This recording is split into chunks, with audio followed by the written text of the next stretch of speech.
the pivotal moment for me was getting involved in the performing arts. Primarily Now Sound Express, which existed at the time, and that was a show choir. And then there was also the 26th Street Singers, which was a show choir, and it was kind of odd that you would have two show choirs in the same high school, but I think the idea was members of Now Sound could probably do a little bit more outside of that, and singers was more of a commitment, and I had the opportunity to do both. So for me, that was really a great development in my self-confidence and my ability to speak in front of people, be comfortable in front of people. So that was probably the most defining for me from an extracurricular standpoint. Most people auditioned when they were freshmen. There were a limited amount of people who would be allowed to audition as an 8th grader, and I think that was definitely the exception, not the rule. So my freshman year, I auditioned, and at the time I was swimming, and I was actually pretty good at swimming, and I lettered in swimming, and I was swimming with the seniors, and I thought I wanted to go on and swim.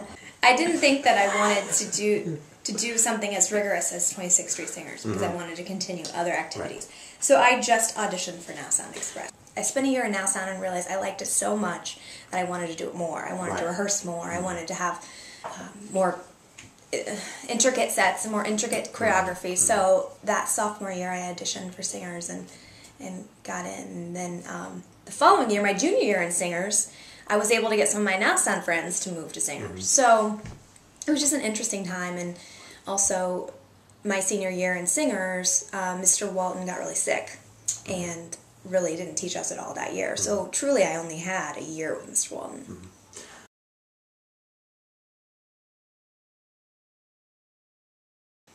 He was like nobody at Marion High School, definitely, and that's probably because of the nature of what he taught. But every class would start with warm-ups, and the women would sit in the row behind the men. So if you've been in a little theater, you know. Yeah. So the men would sit in front, and then it'd be tenors and bass, and then behind the tenors would be the sopranos and the altos, and he would start with all kinds of different warm-ups, and you would have to smile with your and give your face, and he would call you out, and he would say, Miss Smith, what's wrong with you? Looks like you ate a bug, blah blah blah blah blah. I mean, he would really get on people if they didn't smile. So that was different. He definitely was not of the old school where you tell everybody they're great and everybody gets an award. No, I mean, Mr. Walton really gave people a hard time if he didn't feel like they were up to snuff, and sometimes it seemed unfair. So he was much different, but I think that because everybody was a little scared of him, they gave 100% in every class. Yeah.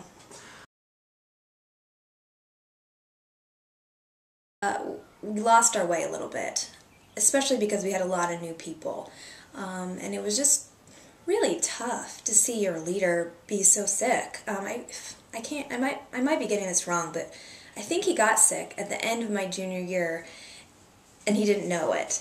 But he would try and come in when he could. But for the most part, we had a lot of substitutes. Chuck Haley, who was the choreographer, ended up taking a leave of absence from his job and moved to Marion and taught us, which helped. But it kind of felt like we were adrift without him. So that's definitely the biggest challenge. He was the glue, and there was so much up in the air about his health that it was tough.